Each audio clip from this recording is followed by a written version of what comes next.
Our study this morning will come from Matthew chapter 8 and 9. Chapters 8 and 9 of the Gospel of Matthew.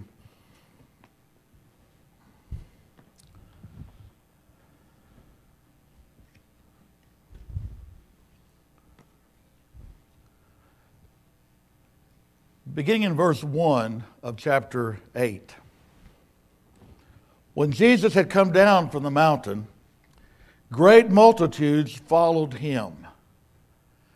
Great multitudes followed him. Why did they follow him? If we'll go back a little bit earlier in the Gospel of Matthew to chapter 5, at the beginning of what we often refer to as the beginning of the Sermon on the Mount, notice what we read in verse 1. Chapter 5, and seeing the multitudes, he, Jesus, went up on a mountain. And when he was seated, his disciples came to him, and then he opened his mouth and taught them. They followed him because of what he taught them. But now let's go to the end of the Sermon on the Mount in chapter 7, verse 28 to 29, and here's what we read. And so it was when Jesus had ended these sayings, when he came to the end of his sermon, that the people were astonished at his teaching. For he taught them as one having authority and not as the scribes. That's why they followed him. He spoke with authority. The things that he said just amazed these people. And they wanted to follow him. They right down the mountain, they came and just following right behind him. But I think there was more to it than just his teaching, but things that he would do. Now let's go back to chapter 4 and notice in verse 23 through 25 of what he was doing before the Sermon on the Mount, before he went up on the mount where the multitudes were. He went about all Galilee, teaching in their synagogues, preaching the gospel of the kingdom, and healing all kinds of sickness and all kinds of disease among the people. Then his fame went throughout all Syria, and they brought to him all sick people who were afflicted with various diseases and torments, and those who were demon-possessed, and epileptics, and paralytics, and he healed them.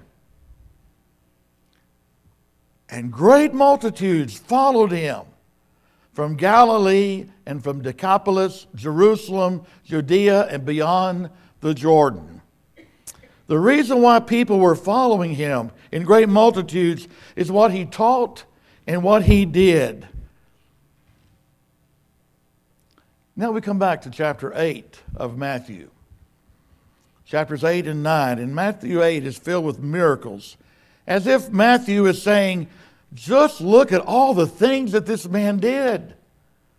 It's amazing what he did. People not only believed, but they followed him. What about you and me? You know, when I look at these and I read these miracles of Jesus, it makes me want to believe on him even more and makes me want to be a follower of his. And you may say, well, most of us are followers of Jesus. I'm talking about, do we really follow him? Are we really truly devoted to him? I believe these people were devoted to Jesus and wanted to be as near to him as they could. I mean, if I had been among the multitudes, or if you had been among the multitudes, would you have reacted the same way or responded the same way of following him? He gives us good reason to follow and to be devoted to him. Why be devoted to Jesus? Because there's truly no one like him. No one ever like Jesus Christ. No one could even come near to being Jesus Christ, Son of God. He is the Son of God with power to save our souls. Well, look at the first miracle in chapter 8, verse 2 through 3. And behold, a leper came and worshipped him, saying, Lord, if you are willing, you can make me clean. And then Jesus put out his hand and touched him, saying, I am willing, be cleansed. And immediately the leprosy was gone, was cleansed. Leprosy, a dreaded disease, then and even today. But it manifested itself in many ways before bringing death. We look at the dreaded disease today of our time, cancer. As you know, it's the monster. It's something we just don't take lightly. And it's something that really gets our attention. But getting back to leprosy, it was the same way. It was a fearful ailment that would turn the skin white and scaly. Sores would erupt all over the body. Fingers and toes would fall off. Eyelids pierced with holes. Can you or anyone you know cleanse anyone or heal anyone of leprosy? There's not a person that you can think of except Jesus Christ. He's the only one that could do that. He reached out his hand and he touched the man. Nobody touched lepers. I wouldn't want to touch one, would you? But he reached out and touched him. Not only would he not get the disease, but he was taking the man's disease away from him. That's a miracle. He was unafraid. And here's what I like about it, was the fact that it happened immediately. It didn't take a few days or a few weeks or months for it to finally go away. And you may go to the doctor and you have something that is bothering you, something maybe a fungus on your toe or whatever it may be. The doctor, give me something now to take care of this fungus. And he gives you something and you start taking it. So how long will it would take? How long will it clear up before it clears up? Well, it could take up to 3 months. We're talking about leprosy here. And just by Jesus touching that man, immediately it was gone. That, I believe that so often I take Jesus for granted for what he's done for me in my life. But when I think about the things that he did while he was here on the earth, that shows his great power, it makes me want to follow him even more. It makes me look at him with more gratitude than I the gratitude that I know that I need to have toward him for all he's done. I cannot put it in words, nor could you. He was able to do this because he's the Son of God. And the purpose of his miracles was to demonstrate his identity. I love what we read in John 20, verse 30 through 31. And truly Jesus did many other signs in the presence of his disciples, which are not written in this book. But these are written, why? That you may believe that Jesus is the Christ, the Son of God, and that believing you may have life in his name. Boy, that explains what his miracles were all about. So that that all would believe on him. And you notice how the people followed him? Multitudes followed him from what he would do. It got their attention, but so did his teaching as well. And so today, and even back then, they were introduced to the Son of God, and that's why they were devoted. It's why we need to be devoted to him. Let's look at another miracle in chapter 8 of Jesus and the paralyzed servant. I think this is a very unusual story in that Jesus never saw the paralyzed man, nor did the paralyzed man ever see Jesus. It's amazing.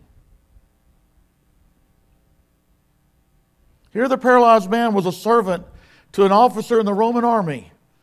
In chapter 8, verse 5, now when Jesus had entered Capernaum, a centurion came to him, pleading with Jesus, saying, Lord, my servant is lying at home, paralyzed, dreadfully tormented. And Jesus said to him, I will come and heal him. The centurion answered and said, Lord, I am not worthy that you should come under my roof, but only speak a word, and my servant will be healed. It's pretty amazing, isn't it? Here's a centurion coming to Jesus, telling him about his servant who's disabled, but he still has the ability to feel pain. He's tormented. But he's concerned about his servant, which shows he was a good and caring man. He had compassion on his servant. He could have just turned him out into the street and let him die, but he didn't do that. He was concerned about his well-being and sought help for him through Jesus. And I think, too, of the centurion, we see that he was so humble. He knows who Jesus is and knows who he is. And he says he is not worthy that Jesus should even come into his house. But he believes that all that Jesus has to do, just say the word. And I know that will take care of things. Tell the paralyzed condition to go. And it'll go. And you know what? He was right. Because look in verse 9. Here's what this man said. For I am also a man under authority. I mean, he knew what it was about to be a person under authority. Jesus was a man of authority. But he says, having soldiers under me, I say to this one, go, and he goes, and to another, come, and he comes, and to my servant, do this, and he does it. Can you do anything for a paralyzed man? For anyone who's paralyzed? No. No one can but Jesus. When you see someone who's in a wheelchair, who's paralyzed from the waist down, or lying in a bed that's paralyzed from the neck down, can you do anything about it? Oh, there'll be people out here that say, oh, I can do something about it. I can just reach out and touch them. That's not what Jesus did here. Let's keep reading. In verse 10, when Jesus heard it, he marveled and said to those who followed, assuredly I say to you, I have not found such great faith, not even in Israel. You would think he would say, you would think that I would find such faith among people of my own kind. But here's a Roman, a Gentile, who has faith in what he can do. And I say to you that many will come from east and west and sit down with Abraham, Isaac, and Jacob in the kingdom of heaven. But the sons of the kingdom will be cast out into outer darkness. There will be weeping and gnashing of teeth. And then Jesus said to the centurion, go your way, and as you have believed, so let it be done for you. And his servant was healed that same hour. That's a miracle. Only Jesus, the Son of God, has such power. That's why people back then would follow him. He did some amazing things. And that's why people today who are followers of Christ today need to say, I'm going to be even more devoted to him than I've ever been. I've been reminded this morning as we have gone through and reading this of just how wonderful it is to be a child of God and to be a follower of Jesus Christ, to be fully devoted to him. What kind of faith does Jesus find in you? Do you truly believe he's the Son of God? I know you do. That's why he worked these miracles, so that you would know, they would know who he was. You know, there was one we read of, Nicodemus, the ruler of the Jews, came to Jesus by night. John 3, verse 2. And he said to Jesus, Rabbi, we know that you are a teacher come from God, for no one can do these signs that you do unless God is with him. And there you find in that one passage about him being a teacher and also a miracle worker. One who could do things that no one else could do. And he is the Son of God, and that's why we need to be devoted to him. Let's look at another miracle in chapter 8. The storm out on the Sea of Galilee. It is subject to storms, sudden storms to come up. And the men in this boat, when we read this account here in just a moment, these were men who were experienced. Fishermen, sailors. They had been out on that water, up on that sea, many, many, many times. Grew up on it. They knew what a bad storm is like. You ever been out on a lake and you see a storm coming up? Sky gets dark and you begin to see the lightning. You know, I better get off this lake now. And it's a very, very good decision to do that, to get off the lake then, because then the wind begins to blow and the waves get stronger and stronger to the point that they'll just come over into your boat and you just drown. And these men knew that. I mean, they look at a sky that was blackened and the wind was howling and the waves rose like mountains breaking over the boat. And the small fishing boat is filling with water death by drowning is almost a certainty because they knew sailors died every year on the Sea of Galilee.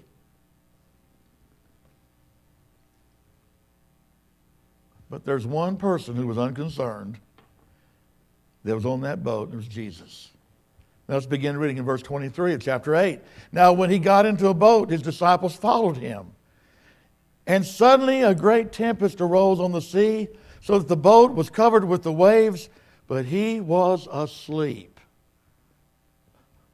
Can you imagine a person being asleep with the boat just rocking all around, and everyone else is trying to grab hold of something to steady themselves? And I'm sure they were yelling too. A lot of commotion going on. And then in verse 25, his disciples came to him and they awoke him saying, Lord, save us. We are perishing. We're going to die. Do something. You know, what's he going to do? They don't know. But they're looking to him to do something. He's done some pretty amazing things they've already witnessed before this happens. But he said to them, why are you fearful, O you of little faith? Don't you know he was disappointed? He was disappointed in these men. You mean these men who were followers of his, could they believe that God would let the Son of God perish in a storm? What were they thinking? They weren't thinking. Could they believe that Jesus would let the apostles die by drowning when he had been preparing them to preach the gospel to the whole world? What were they thinking? They were thinking to themselves of saving their own lives. His words to them indicate that everything's going to be fine, and it was. But he said to them, why are you fearful, you little faith? Then he arose and he rebuked the winds and the sea, and there was a great calm. We go over to Mark's account just really quickly here. You'll notice on the screen. Mark 4, verse 39. Here's where Mark says, he arose and rebuked the wind and said to the sea, peace, be still. That's it. Peace, be still. And so the men marveled, saying, who can this be, that even the winds and the sea obey him? Can you do anything about a terrible storm? No. Why didn't someone step in when Katrina hit? Why didn't someone step in last year when Hurricane Harvey hit? Where we are, close to where we are. And the others, nobody could do anything about it. All they could do is just brace yourself and get ready, be prepared. Jesus spoke the word, peace, be still. And there was a great calm. Think about it, folks. No more black skies. No more wind howling around you. No waves. The water is just as clear and as smooth as glass. Just as calm as could be. No more danger. And then suddenly as the storm had come up, there was peace and stillness on the Sea of Galilee. It didn't take several hours. It was just through his word. It's amazing, isn't it? Jesus, the Son of God. And they marveled at him, that even the wind and sea would obey him. Why did Jesus perform such miracles? So that they would know, and you would know, who he is. That he's the Son of God with power. They needed to know that. He did this so that you and I could be his disciple. He is the Son of God, and that's why we need to be devoted to him. In John 14, verse 11, Jesus says, believe that I am in the Father, and the Father in me, or else believe for the sake of the works themselves. And when I see that, I can't help but think what Jesus is saying is, okay, if you don't believe I'm a son of God, then at least believe the things I'm doing. Wake up. Think about it. Look at the things that are being done. They're pretty amazing. Obviously they were, because a lot of people followed him because of it. And it gave him opportunity as well to teach them, not just through his miracles, but through the word that he had to save their souls. And then we have another one that we're going to look at in chapter 9. And this is about Jesus and the girl that had died. I think it's, before we read this, I think it's really startling that Jesus is on his way to where the dead girl is, but he gets interrupted on the way. This is really interesting, isn't it? It's amazing again. As we look in Matthew 9, verse 18 through 25, while he spoke these things to them, behold, a ruler came and worshipped him, saying, my daughter has just died, but come and lay your hand on her, and she will live. He was convinced that all that he had to do is just come and lay your hand on her, and I know that she'll live. And so Jesus arose and followed him, and so did his disciples. And suddenly a woman who had a flow of blood for 12 years came from behind and touched the hem of his garment. For she said to herself, again, listen to that. For she said to herself, if only I may touch his garment. You ever talk to yourself? I do all the time. My kids, my grandkids, they'll say, what? What'd you say? I said, oh, never mind. Never mind. It's okay. We just do that as we get older. You know, I'm trying to convince them that it's normal. They don't think it is. But when I think about it, I do that a lot of times. Driving down the road, I'll be thinking of something. I was probably that way coming down here this morning, talking to myself. I leave the windows up. I don't think anybody's going to hear it. But when I think about talking to myself, that's what this lady was. She says to herself, obviously, she has a strong faith. She has seen and heard or heard about this man Jesus, what he can do. If only I may touch his garment, I shall be made well. And here's the amazing thing. Jesus knew what she was thinking. Because we find in verse 22, he turned around. And when he saw her, he said, be of good cheer, daughter. Your faith has made you well. And the woman was made well from that hour. And she had this condition for 12 years. And it was taken care of, boom, right then. We know why. Jesus, Son of God, with power. Well, let's get back to the girl.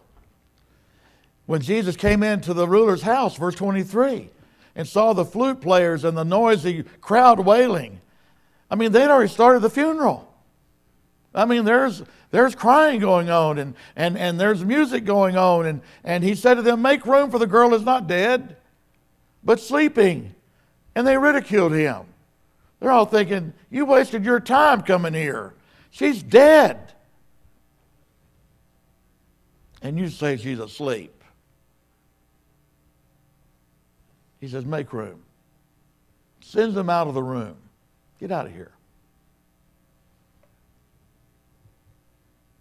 In verse 25, and when the crowd was put outside, he went in and took her by the hand, and the girl arose. And the report of this went out into all that land. Look over in Mark's account, in Mark chapter 5, verse 41. Then he took the child by the hand and said to her, little girl, I say to you, arise. Arise.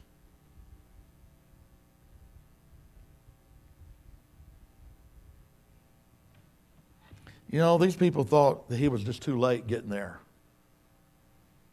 They just felt like this is pointless for you to come here, Jesus, and go in there and put your hand on her and say a bunch of things to her. You're just wasting your time. And they just thought it was pointless and that it was too late. They thought it was not too late for Jesus. Nothing is too late for him. As far as he was concerned, the little girl was only sleeping. And when the crowd heard Jesus speak that way, they made fun of him. But their ridicule would not last for long, would it? When she comes walking out of that room in front of all those people, they're all probably like, what has just happened? Well, what's happened is a miracle from God. Even the girl's father, who was a ruler of a synagogue, couldn't do anything. And he knew he couldn't. But Jesus could. So why did Jesus do this? So they would know, and so that you would know that he is Jesus, the Son of God. These things are done because it's important for us to know these things. And important for us to spread this to others. I mean, really, we think about when you're talking to someone who's not a Christian, who's not a follower of Jesus, this wouldn't be a bad place to start talking to them. Let's just talk about Jesus and some things he did. And just start with about Matthew 4 and go all the way up through Matthew 9. A lot of good things to use here, I believe, in sharing with other people. Again, come back to John 20, verse 30 through 31. And truly Jesus did many other signs in the presence of his disciples, which are not written in this book, but these are written that you may believe that Jesus is the Son of God, or that he is the Christ, the Son of God, and that believing you may have life in his name.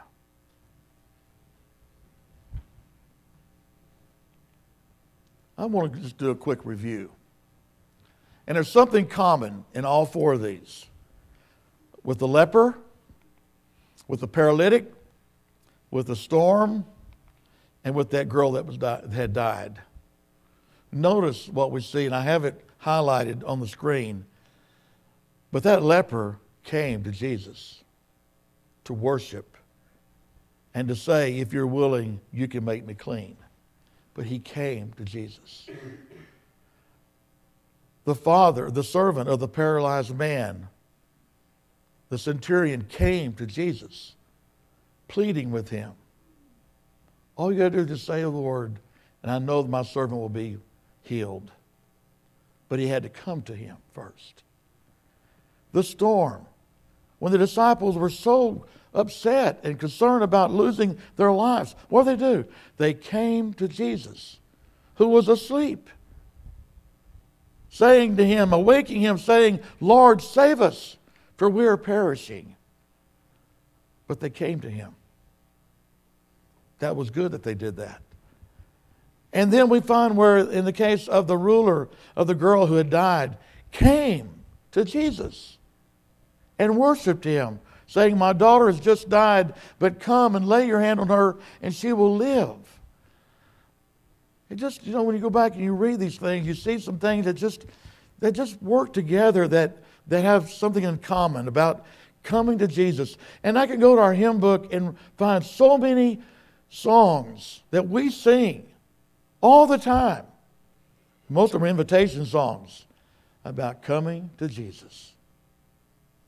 And that's what we see in common with all of these miracles that we've studied this morning, these four in particular. Are you devoted to him in worship? Are you devoted to him in the way you act, the way you speak, how you treat others? If he is the Son of God and not just an ordinary man, what devotion does he deserve from you and from me? He deserves our all, our best. Well, Tim, I'm early, getting done here very early. But I do have one song, and that is Who Will Follow Jesus? This is not an invitation song, although if somebody wanted to respond to it, there would be nothing wrong with that.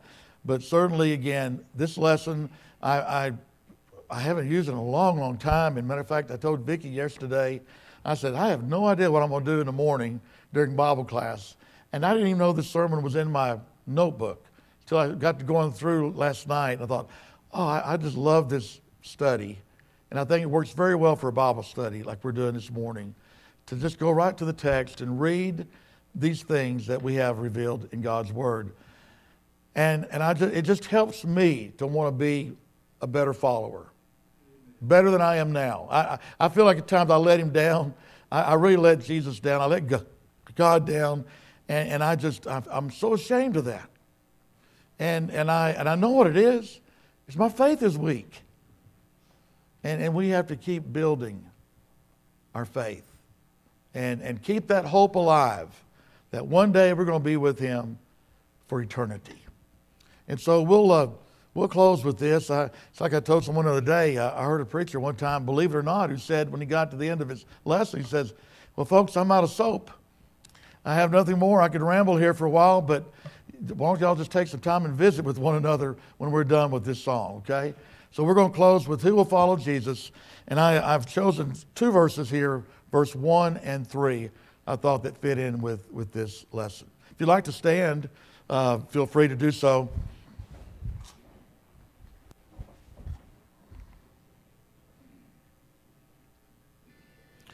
Do mi so.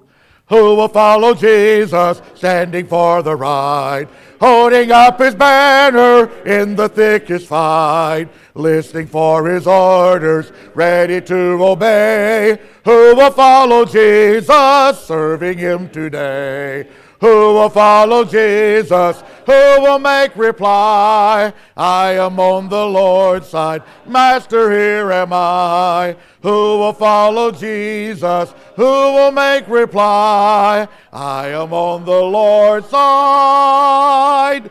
Master, here am I. Who will follow Jesus in his work of love, leading others to him, lifting prayers above? Courage, faithful servant, in his word we see. On our side forever will this Savior be. Who will follow Jesus? Who will make reply? I am on the Lord's side. Master, here am I. Who will follow Jesus? Who will make reply? I am on the Lord's side. Master, here am I. Please be seated.